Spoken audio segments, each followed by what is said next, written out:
नमस्कार साथियों, मैं योगेश महरिया क्लासेस के यूट्यूब चैनल पर आप सभी लोगों का तहे दिल से एक बार पुनः हार्दिक अभिनंदन करता हूं। हम बात कर रहे हैं घरेलू हिंसा से महिला संरक्षण अधिनियम 2005 के प्रावधानों के बारे में और इसी कड़ी में हम धारा 19 के बारे में आज बात करने वाले हैं। तो चलिए टू द पॉइंट, एग्जाम के दृष्टिकोण से जितने भी सवाल बनते हैं उन सभी को कवर करते हुए हम आगे बढ़ते हैं। लेकिन उससे पूर्व यदि आपने अभी तक हमारे YouTube चैनल को सब्सक्राइब नहीं किया है तो आज ही हमारे YouTube चैनल को सब्सक्राइब करें तथा बेल आइकन को ऑल पे प्रेस करें, जिससे हमारे द्वारा जो भी कंटेंट अध्ययन सामग्री आपको उपलब्ध करवाई जाती है वो तुरंत प्रभाव से आपको मिल सके। और इसी प्रकार आप हमें मोटिवेट करते रहिए। वीडियो को अधिक से अधिक शेयर कीजिए, लाइक कीजिए, कमेंट कीजिए साथियों। तो चलिए शुरू करते हैं। सबसे पहले हम बात करें धारा 19। तो देखिए धारा 19 जो प्रावधान करती है वो करती है निवास आदेश का। मैंने इससे पहले वाली कक्षा में भी आपको बताया था कि यहाँ पर जो आपकी मुख्य रूप से जो है 5 धाराएं काफ़ी महत्वपूर्ण हैं। ठीक है, तो धारा 18 जो संरक्षण आदेश से संबंधित है, धारा 19 जो है निवास आदेश से संबंधित है, धारा 20 धनीय अनुतों से संबंधित है, धारा 21 हम बात करें अभिरक्षा आदेश है और धारा 22 हम बात करें प्रतिकर आदेश है और धारा 23 ये 5 धारा इंपॉर्टेंट है कि इसके अतिरिक्त ये एक और है। कुल हम बात करें 6 धाराएं हैं। तो 23 अंतरिम और एक पक्षीय आदेश देने की शक्ति। तो ये पुनः मैं आपको कह रहा हूँ, यहाँ से एग्जाम में सवाल आएगा, आप इसको थोड़ा ध्यान में रखिएगा। चलिए हम आगे बढ़ते हैं। धारा 19 निवास आदेश। देखिए क्या प्रावधान किया गया है धारा 19 के अंतर्गत। हम मुख्य रूप से पहले इसकी जो उपधारा 1 है उसके बारे में बात करेंगे और ये उपधारा के जो आगे प्रावधान बताए गए हैं उनके बारे में बात करेंगे। इसके अतिरिक्त भी आपको जो है यहाँ पर और अन्य उपधाराएं हैं जो इसके बाद में हम बात करेंगे, तो आप निरंतर बने रहिए। धारा 12 की उपधारा 1 के अधीन किसी आवेदन का निपटारा करते समय, किसी आवेदन का क्या किया जाएगा, निपटारा करते समय मजिस्ट्रेट को यह समाधान हो जाता है कि घरेलू हिंसा हुई है। देखिए हमेशा हमने हर जगह पढ़ी है, इससे पहले वाले एक्ट में क्या था, घरेलू हिंसा हुई है या होने की संभावना है। यहाँ स्पष्ट बताया गया है कि घरेलू हिंसा हुई है, तभी ये चीज लागू होगी। आप अच्छे से याद रखिएगा। तो वह निम्नलिखित निवास आदेश पारित कर सकेगा। देखिए प्रत्यर्थी को साझीग्रस्ती से किसी व्यथित व्यक्ति के कब्जे को बेकब्जा करने से, देखिए अलग अलग है, मैंने आपको यहाँ पर अलग अलग लिखा। सबसे पहले प्रत्यर्थी को साझीग्रस्ती से, किसी व्यक्ति के कब्जे को बेकब्जा करने से या किसी अन्य रीति से उस कब्जे में विघ्न डालने के अवरुद्ध करना, चाहे प्रत्यर्थी उस साझीग्रस्ती में विधिक, देखिए जो साझीग्रस्ती है उसमें कैसा है, विधिक या साधारण रूप से हित रखता हो। हित, देखिए हित रखता है या नहीं, दोनों ही चीज़ें यहाँ पर बताई गई हैं। देखिए इसके अंदर ज़्यादा कुछ स्पेशल नहीं है, जो बात हम यहाँ पढ़ने वाले हैं वो इसी प्रकार से यहाँ बताई गई है। यहाँ मुख्य रूप से प्रावधान यही किया गया है कि भाई जो व्यथित महिला है या व्यथित व्यक्ति जो है वो जहाँ पर निवास कर रहा है तो उस साझीग्रस्ती के संबंध में यहाँ पर प्रावधान किया गया है कि किसी अन्य व्यक्ति के जो है कब्जे में उसको नहीं लिया जाएगा। ठीक है, कोई व्यक्ति दूसरा उस पर कब्जा नहीं कर सकता साझीग्रस्ती पर। मान लीजिए कोई रेंट का मकान ले रखा है, हम बात करें, और उसमें रह रहे हैं, या आप यहाँ पर बात कर सकते हैं कि जो है 2 भाइयों ने मिलकर एक मकान बनाया और उस मकान के अंदर हम बात करें दोनों भाई रह रहे हैं। लेकिन जब भी घरेलू हिंसा के अंदर वाद दायर करता है, वाद जो है दायर होता है और ऐसी परिस्थिति के अंदर जो है एक भाई कहता है कि मेरा तो इस मकान पर कोई अधिकार है ही नहीं, तो ये जो तमाम कंडीशंस हैं वो यहाँ पर बताई गई हैं कि उस कंडीशंस के अंदर जो है यहाँ पर क्या क्या प्रावधान किए गए हैं उनके बारे में बात की गई है। तो ज़्यादा कुछ विशेष बात नहीं है, सिर्फ इतना याद रखना है कि व्यथित व्यक्ति को किसी भी प्रकार से साझीग्रस्ती से अलग नहीं किया जाएगा। ठीक है, चलिए प्रत्यर्थी को उस साझीग्रस्ती से स्वयं को हटाने का निर्देश देना, यहां पर काफी इंपॉर्टेंट बात है साथियों। देखिए प्रत्यर्थी को, किसको, प्रत्यर्थी को, यानी कि हम बात करें व्यथित जो व्यक्ति है वो तो वही रहेगा, लेकिन किससे अपने आप को हटाना होगा, साझीग्रस्ती से स्वयं को हटाना होगा, किसे हटाना होगा, प्रत्यर्थी को। तो यहां पर आपके लिए इंपॉर्टेंट पॉइंट है और सीधा सवाल पूछा जाता है कि निवास आदेश के अंतर्गत साझी गृहस्थी से किसे हटाने का निर्देश मजिस्ट्रेट द्वारा दिया जाता है, प्रत्यर्थी को। खंड ख के अधीन, ये काफी इंपॉर्टेंट है और मैंने पहले भी स्टार लगा रखा है और यहां से आपके सवाल कंफर्म बनेगा। खंड ख के अधीन कोई आदेश महिला के विरुद्ध पारित नहीं किया जाएगा, सबसे इंपॉर्टेंट बात है। यानी कि यहां पर यह बात बताई गई है, अगर प्रत्यर्थी के रूप में महिला है तो उस महिला को साझी गृहस्थी से नहीं हटाया जाएगा और ऐसा आदेश कोई भी मजिस्ट्रेट के द्वारा पारित नहीं किया जाएगा। यानी कि यहां पर दो कंडीशंस ऐसी हो गई साथियों, आप समझिए कि व्यथित व्यक्ति भी महिला है और प्रत्यर्थी भी महिला है, और ऐसी कंडीशंस के अंदर जब दोनों महिलाएं हैं तो वहां पर जो प्रत्यर्थी है अगर वो महिला है तो उसे साझी गृहस्थी में रहने का अधिकार है और व्यथित महिला को भी वहां पर का अधिकार है। लेकिन अगर कोई प्रत्यर्थी पुरुष है तो उसे उस स्थान से, उस साझी गृहस्थी से हटने का निर्देश मजिस्ट्रेट के द्वारा दिया जा सकता है। चलिए आगे हम बात करें, प्रत्यर्थी या उसके किसी नातेदार को साझी गृहस्थी के किसी भाग में प्रवेश करने से अवरुद्ध करना जिससे व्यथित व्यक्ति के निवास करता हो। अब यहां पर जो आपका गैर प्रावधान किया गया है वो सिंपल सा यही बात है कि भाई प्रत्यर्थी हो गया या उसका कोई भी रिश्तेदार, नातेदार यानी कि रिश्तेदार जिसका हम ब्लड रिलेशन हम मानते हैं, तो को साझी गृहस्थी के किसी भी भाग में निवास करने से अवरुद्ध करना। देखिए सबसे इंपॉर्टेंट बात यहां पर है साझी गृहस्थी के किसी भी भाग में। अब यहां देखिए किसी भी भाग में किस प्रकार का भाग होगा, मुख्य रूप से पहला तो हम बात करें उस भाग की बात करें जिस भाग में जो है व्यथित व्यक्ति या व्यथित जो महिला है वो निवास कर रही है और उस भाग में वो प्रवेश नहीं करेगा, ना तो प्रत्यर्थी करेगा और ना ही उसका कोई रिश्तेदार या नातेदार जिसको हम कहते हैं वो करेगा। ठीक है, उनको अवरुद्ध करने का जो है यहाँ पर प्रावधान किया गया है जिससे व्यथित व्यक्ति निवास करता हो। तो मैंने अभी बता ही दिया कि भाई व्यथित व्यक्ति जहां निवास करेगा वहां पर ये लोग नहीं जा सकते, सिंपल सी बात है। आगे हम चलिए घ क्या प्रावधान करता है, प्रत्यर्थी को किसी साझी गृहस्थी के अन्य संक्रांत करने या व्यनित करने या विलंघित करने से अवरुद्ध करना। देखो प्रत्यर्थी को किसी साझी गृहस्थी के अन्य संक्रांत करने से या व्यनित करने से, विलंघित करने से। देखो साथियों यहां पर तीन चीजें हैं और तीनों ही इंपॉर्टेंट है। यहां पर आपको सिर्फ इतना याद रखना है, इस एक्ट के अंदर यहां पर जो प्रावधान किया गया है कि भाई वो जो प्रत्यर्थी है वो इस प्रकार की प्रॉपर्टी किसी अन्य को जो है ट्रांसफर कर सकता है, हम बात करें उसको बेच सकता है, और हम बात करें उसे क्या कर सकता है, वो किसी अन्य व्यक्ति को जो है गिरवी रख सकता है। इस प्रकार के जो भी चीजें हैं उसे करने से, ये सारे काम करने से उसे क्या किया गया है, रोका गया है। ठीक है, अवरुद्ध करना यानी कि ऐसी चीजों पर क्या लगा दी गई, रोक। यानी कि ना तो वो उस प्रॉपर्टी को बेच सकता है, ना किसी को ट्रांसफर कर सकता है, और ना ही वो किसी के पास उसे गिरवी वगैरह रख सकता है बिना मजिस्ट्रेट की अनुमति के। ठीक है साथियों, चलिए प्रत्यर्थी को साझी गृहस्थी में अपने अधिकार त्यजन से अवरुद्ध करना मजिस्ट्रेट की इजाजत के सिवाय। अब देखिए यहां पर मैंने आपको पहले भी कहा और यहां काफी इंपॉर्टेंट है। देखो प्रत्यर्थी को साझी गृहस्थी में अपने अधिकार त्यजन मतलब, अब देखिए मैंने आपको भी कहा एक भाई ने, हम मान लीजिए दो भाइयों ने मकान मिलकर एक मकान बनाया, या हम कह सकते हैं कि हमारे पिता का एक मकान है उसमें हम दो भाई निवास करते हैं। दोनों भाई हम निवास कर रहे हैं, लेकिन मान लीजिए मेरे खिलाफ ही अगर ऐसा वाद कोई दायर हो जाए घरेलू हिंसा से संबंधित, सपोज कर लीजिए, तो ऐसी कंडीशन के अंदर मैं क्या करूंगा कि मैं कहूंगा कि साहब मेरा तो इस मकान पे कोई अधिकार है ही नहीं, और मैं अपने भाई से जो है गुपचुप में डील कर लेता हूं कि भाई तू मुझे इतने पैसे दे दे और ये मकान तू संभाल। ठीक है, तो ऐसा मैं नहीं कर सकता, यानी कि मैं अपने अधिकारों को नहीं त्याग सकता। यानी कि मेरा जिस साझी गृहस्थी में जिस मकान पर अब मेरा अधिकार है मैं उसे नहीं त्याग सकता, क्योंकि इससे जो मैं बात करूं व्यथित महिला है, यानी कि जो भी मेरी वाइफ होगी या मेरे खिलाफ जिन्होंने वाद दायर किया, उनके हित पे क्या होती है, उनके हित का हनन होता है। तो इस प्रकार से यहां पर जो है मजिस्ट्रेट की इजाजत के सिवाय इस प्रकार का काम नहीं किया जा सकता। चलिए, यदि परिस्थितियां ऐसी अपेक्षा करें, कैसी अपेक्षा करें, नीचे बताया गया है। व्यथित व्यक्ति के लिए किराए का संदाय करने, काफी इंपॉर्टेंट बात है। देखिए पूरा पढ़ देता हूं एक बार मैं आपको, ताकि वो सारा एक साथ समझ में आ जाएगा। व्यथित व्यक्ति के लिए उसी स्तर की अनुकाल्पनिक वास सुविधा जैसी वह साझी गृहस्थी में उपयोग कर रही थी, उसके लिए किराए का संदाय सुनिश्चित करने के लिए प्रत्यर्थी को निर्देश करना। किसको निर्देश किया जाएगा? प्रत्यर्थी को।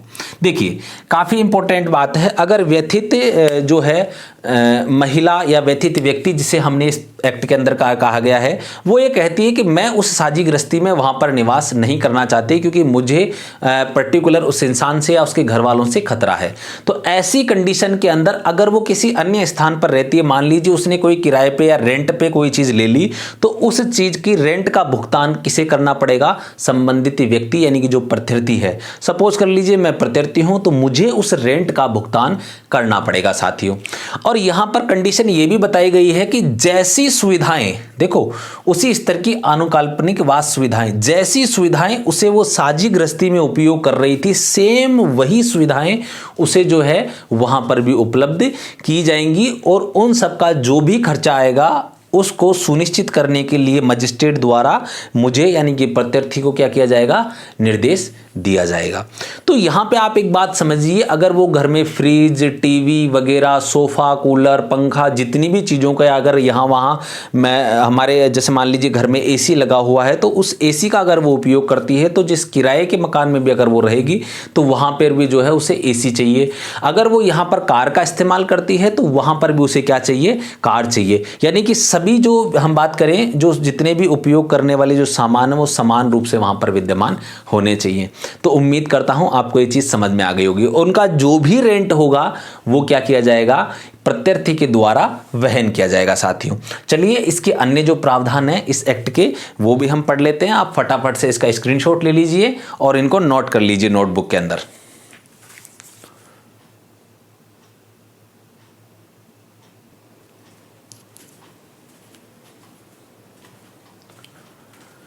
धारा 19 निवास आदेश के अंतर्गत हमने अभी तक उपधारा 1 पढ़ी थी। अब हम जो है इसकी आगे की जो उपधाराएं हैं उनके बारे में बात करने वाले हैं।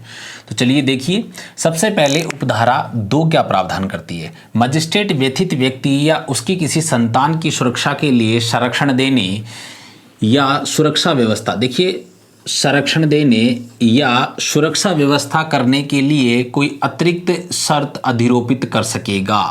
ठीक है, तो यहाँ काफ़ी इंपॉर्टेंट है, या कोई अन्य आदेश पारित कर सकेगा जो वह युक्ति युक्त रूप से आवश्यक समझे। तो सीधी सी बात है कि धारा जो उपधारा 2 है वो सीधा सा प्रावधान करती है किसके संबंध में? सुरक्षा के संबंध में प्रावधान करती है। किस किस की सुरक्षा? देखिए एक तो जो है व्यथित व्यक्ति की सुरक्षा और साथ में यदि उसकी कोई संतान है तो उसके संदर्भ में भी जो है सुरक्षा का प्रावधान कौन सी धारा करती है? उपधारा 2। तो साथियों यहाँ पे एग्जामिनर आपसे जब सवाल पूछता है तो सीधा सा सवाल वो यही पूछता है कि किस उपधारा के अंतर्गत, किस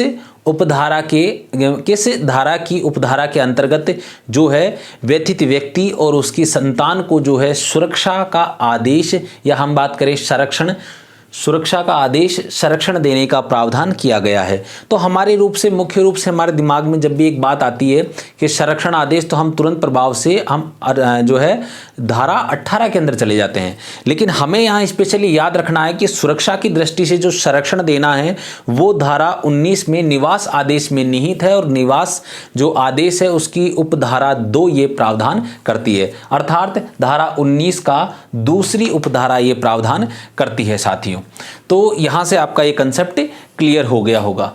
अब चलिए, शर्त अधिरोपित कर सकता है, ठीक है, यानी कि कोई भी जो कंडीशन अप्लाई कर सकता है और युक्ति युक्त रूप से आवश्यक समझे, यानी कि मजिस्ट्रेट को लगना चाहिए कि वास्तव में ये जो है ऐसा आदेश देना बहुत ज़्यादा जरूरी है, क्योंकि किस प्रकार की घरेलू हिंसा घटित हुई है ये उस पर निर्भर करता है कि आदेश कितना कठोर होगा, कितना सख्त होगा, या किस प्रकार की कार्यवाही उसमें की जाएगी, किस प्रकार का आदेश मजिस्ट्रेट द्वारा दिया जाएगा। सपोज कीजिए 2 मामले हैं, एक है जिसमें बिल्कुल भी जो है मामूली कोई मामला है घर में जिसमें ज़्यादा विशेषतः किसी प्रकार कोई लड़ाई झगड़ा कुछ भी नहीं होता है, कोई बातों पे मनमुटाव होता है उसी कारण से।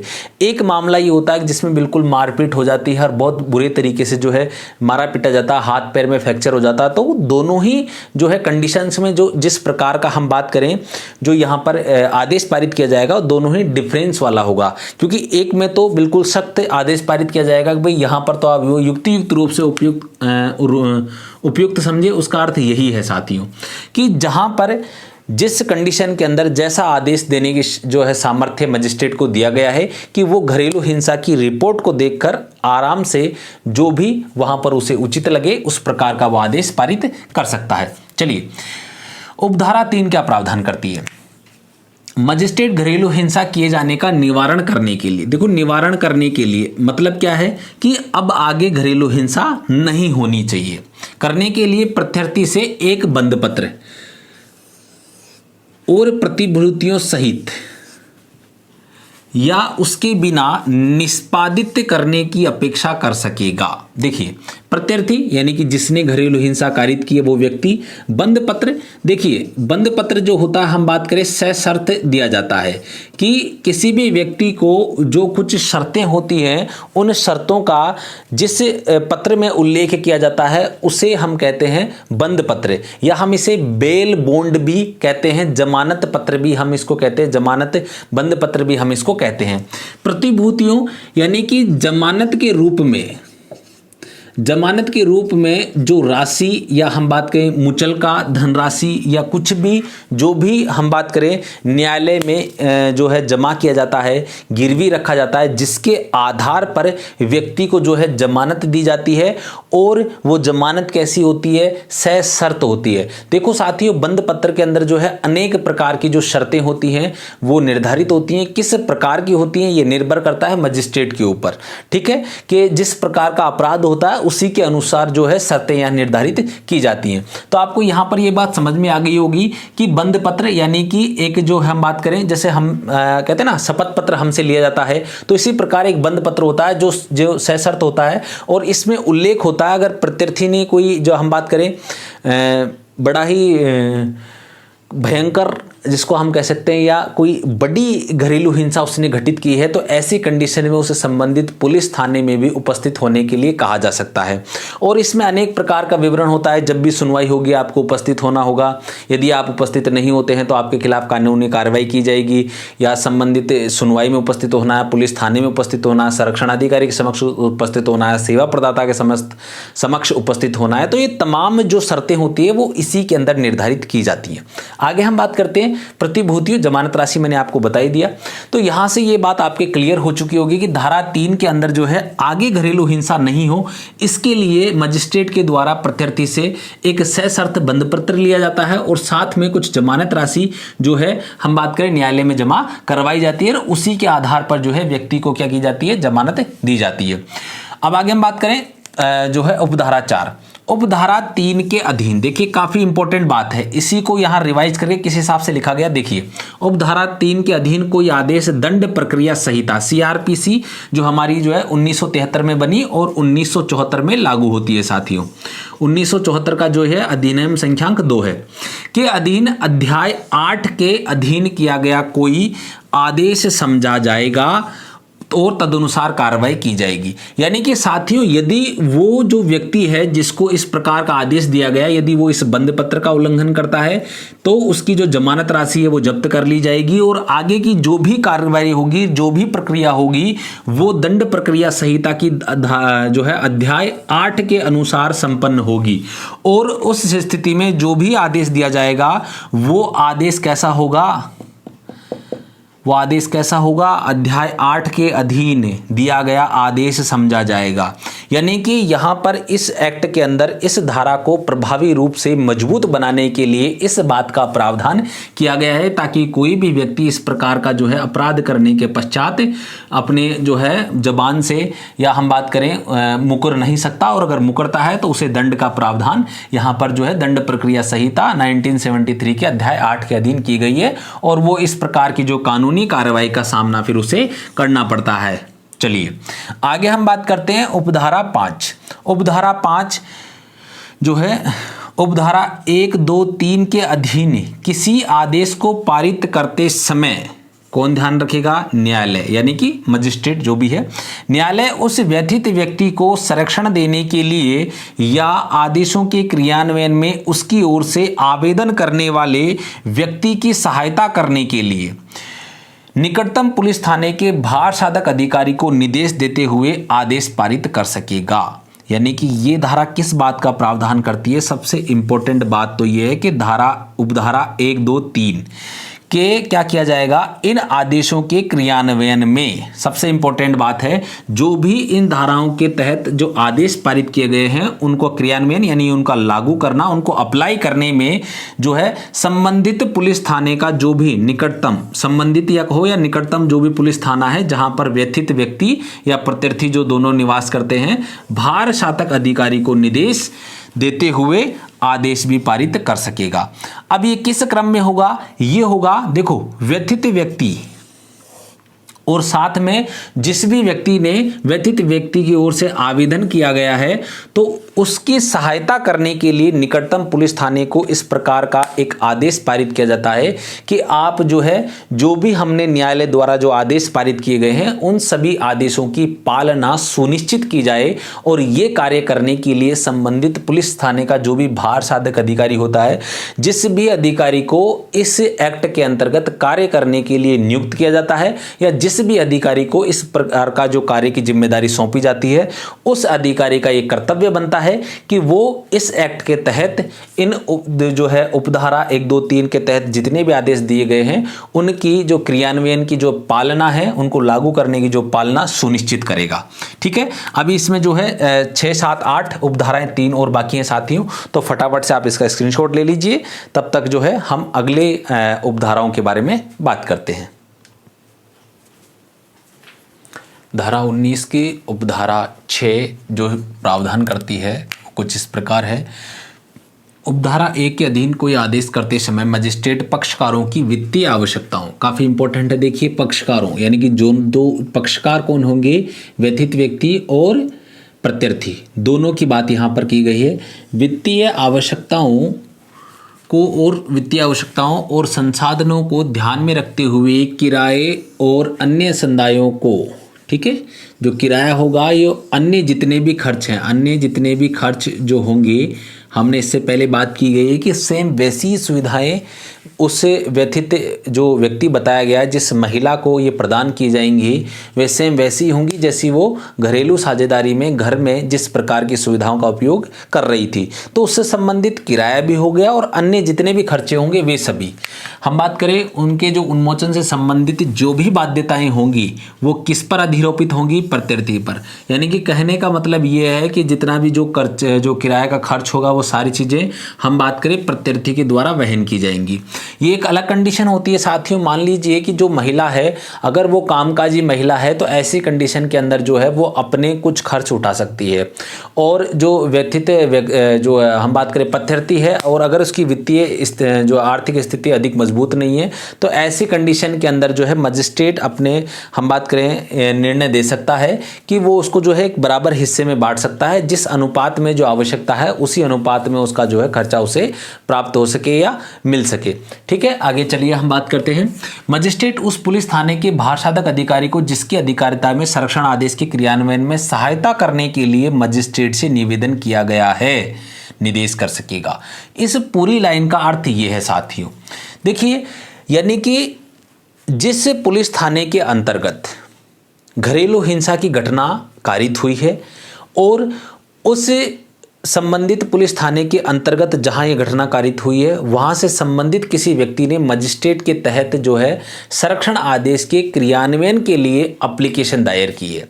मान लीजिए कि आप जहां पर भी रहते हैं, आपका संबंधित जो पुलिस थाना है आप उसके अंडर में आते हैं और आपने संबंधित मजिस्ट्रेट को आपने क्या किया है कि जो भी जिला स्तर का जो न्यायालय है उसमें आपने एप्लीकेशन दी कि भाई हमारे यहाँ जो संरक्षण आदेश का जो है क्रियान्वयन नहीं हो रहा है। तो ऐसी कंडीशन के अंदर जो न्यायालय द्वारा किसे आदेश दिया जाएगा, वो संबंधित पुलिस थाना जो आपकी जो आपका घर जिसकी अधिकारिता में है उसे आदेश दिया जाएगा कि भाई आप जो है इस संरक्षण आदेश के क्रियान्वयन की पालना सुनिश्चित करें। ठीक है, क्रियान्वयन करने में क्या करें? सहायता करें या उसकी जो पालना वो सुनिश्चित आप करें।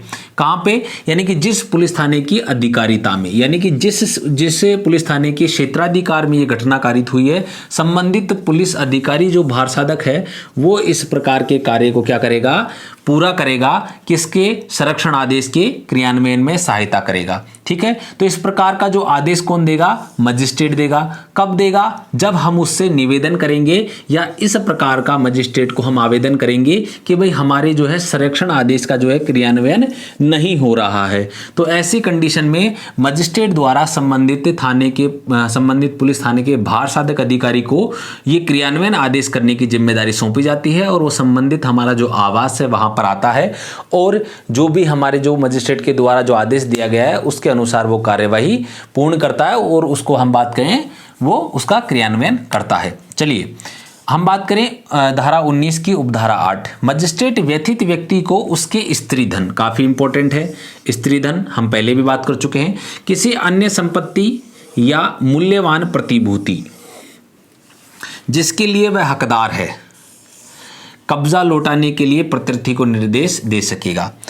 देखो साथियों, हम सभी जानते हैं स्त्री धन यानी कि स्त्री के जो विवाह के अंदर हम बात करें, वधू को जो भी गिफ्ट, तोहफे, गहने वगैरह जितने भी दिए जाते हैं, किसी भी पक्ष से दो, चाहे वर से दो, चाहे वधू पक्ष से दो, वे सभी स्त्री धन के अंतर्गत आते हैं। और हम बात करें जो उसका जो फर्नीचर का सामान होता है, महिला का जो हम बात करें साथ में उसको जो गिफ्ट के तौर पर दिया जाता है माँ बाप के द्वारा, जो होता है बेड हो गया और भी जो चीज़ें हो गई, वे सभी स्त्री धन के अंतर्गत आती है। तो जिसका जो महिला जिस स्त्री धन की हकदार है वो, और जो कोई ऐसी अन्य संपत्ति भी हो सकती है जिस पर उसका बराबर का अधिकार होगा वो, और या कोई मूल्यवान प्रतिभूति यानी कि हमने कोई शेयर खरीद रखा है, हमने कोई इस प्रकार का अलग से कोई स्पेशली प्लॉट हमने खरीद रखा है, किसी कंपनी में हमारे शेयर हो सकते हैं या हम किसी कंपनी के हम बात करें मालिक हो सकते हैं, हमारी खुद की कंपनी हो सकती है, तो ये सभी जो है मूल्यवान प्रतिभूति में हम बात करें काउंट होगी।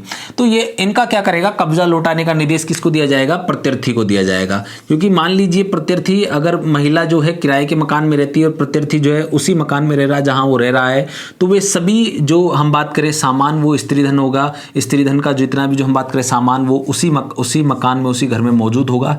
ऐसी स्थिति में कब्जा कौन लौटाएगा, प्रत्यर्थी ही लौटाएगा। तो उसे जो है न्यायालय के द्वारा इस प्रकार का आदेश दिया जाएगा साथियों। तो उम्मीद करता हूं यहां तक कि आपके जो है सभी कंसेप्ट जो है क्लियर हो चुके होंगे। धारा 19 समाप्त हो चुकी है साथियों। आप सभी को जो है उम्मीद करता हूँ धारा 19 और इससे संबंधित प्रावधान जो कंसेप्ट हैं वो सारे क्लियर हो चुके होंगे। तो साथियों, अधिक से अधिक लोगों के साथ शेयर कीजिए और साथ में आपको कैसा लगा लेक्चर कमेंट करके ज़रूर बताइएगा। और जितने भी एक्ट्स की आपको नीड है लगातार आप कमेंट करते रहिए। आपकी कक्षाएं जो है निरंतर संचालित होंगी और अब जो आपके सभी जितने भी एक्ट्स हैं वो लगभग पूरा करवाने का प्रयास किया जाएगा साथियों। तो चलिए इसी के साथ मैं आप सभी से विदा लेता हूँ। जय हिंद, जय भारत मेरे साथियों।